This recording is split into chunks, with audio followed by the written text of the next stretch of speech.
Hello, so I thought it'd be interesting just to take a look at this week's Warhammer Plus content.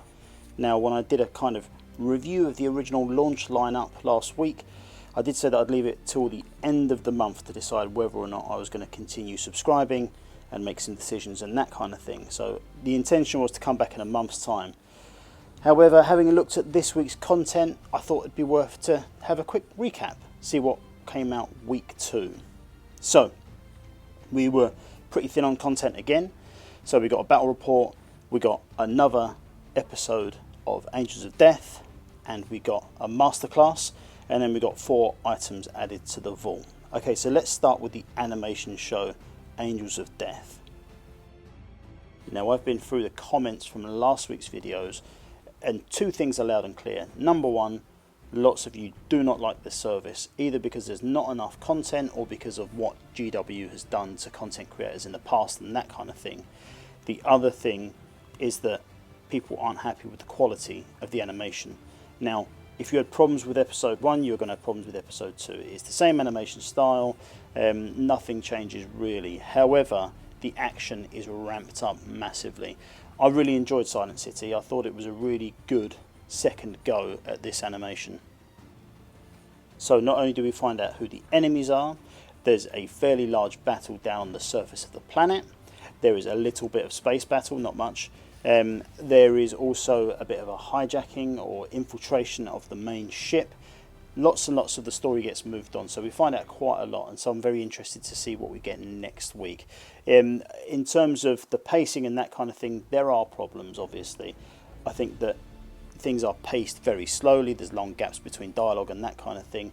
I'm not sure why that is. Cynically, I'm thinking it's just to stretch out the length of an episode, get an extra couple of minutes. So this episode comes in at around 17 minutes this week, and actually that's one of the things that we're going to get onto later in terms of the total quantity of time it takes us to bring in all this content on a weekly basis. But outside of that, I enjoyed it.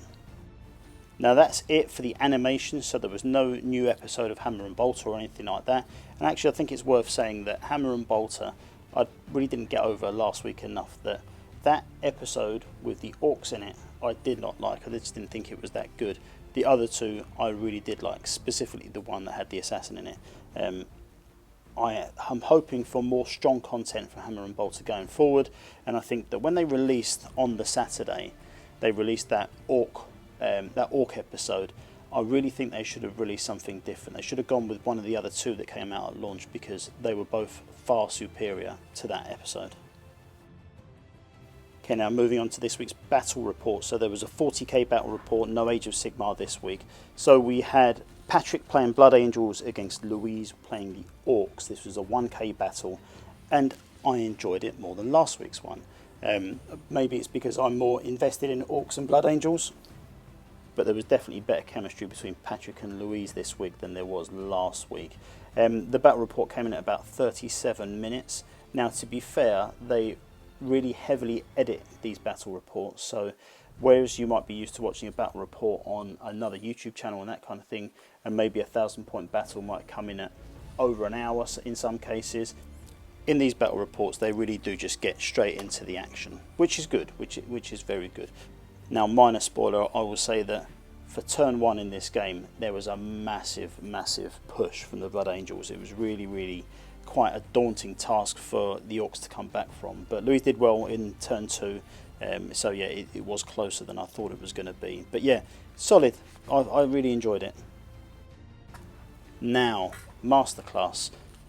Last week, the 2 Masterclass videos that came out were really very good.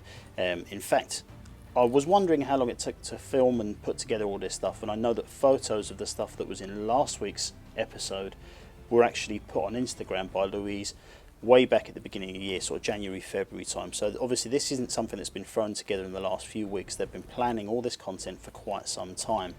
Now, I said last week that the paint guides that we were shown there weren't anything that we can't find on YouTube.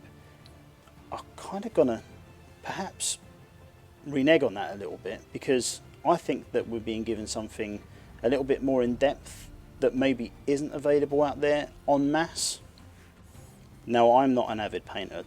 Almost none of my collection is painted. So what I'm going to do is, in the next couple of weeks, I'm actually going to try and copy the masterclass videos. So I do have the models that were used in those masterclass videos. So what I'm going to do is I'm going to go back on those, and I might even record how I get on with those advanced painting techniques. I think so far it's probably the best content we've got on Warhammer Plus. I think it's really good, and the black armour that Louise painted this week was again very, very good. And there were certainly some techniques, particularly scratches and that kind of thing, which I don't know how to do. I hadn't seen painting videos on them in the past, and I've always been daunted by doing that kind of thing. But genuinely, they were made to look very, very easy. So I really enjoyed the masterclass this week, as I did last week as well, and very much looking forward for more. Now, there was one addition to the video content. It's not exclusive to Warhammer Plus, but notably last week in the how to play videos, Warcry was missing, and that has been added this week. So for those of you who don't know how to play Warcry, regardless of how long it's been out for, that video is up now. Okay, moving on to the vault.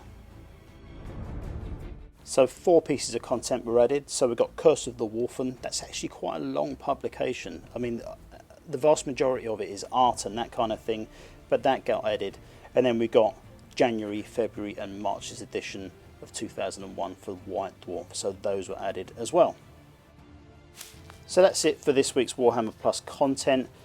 I did enjoy it. It was around about 68 minutes in total of content, which doesn't sound like a lot. Well, it isn't a lot really, but it was good content. I have to give it at least that much. I am warming to the service. I think that if I get a couple of hours or at least an hour every week of new content and some cool stuff to look at in the vault, maybe I will go for that second month. The other thing is that we've got other shows which haven't arrived yet. So the likes of Lawmasters hopefully will get an issue next week.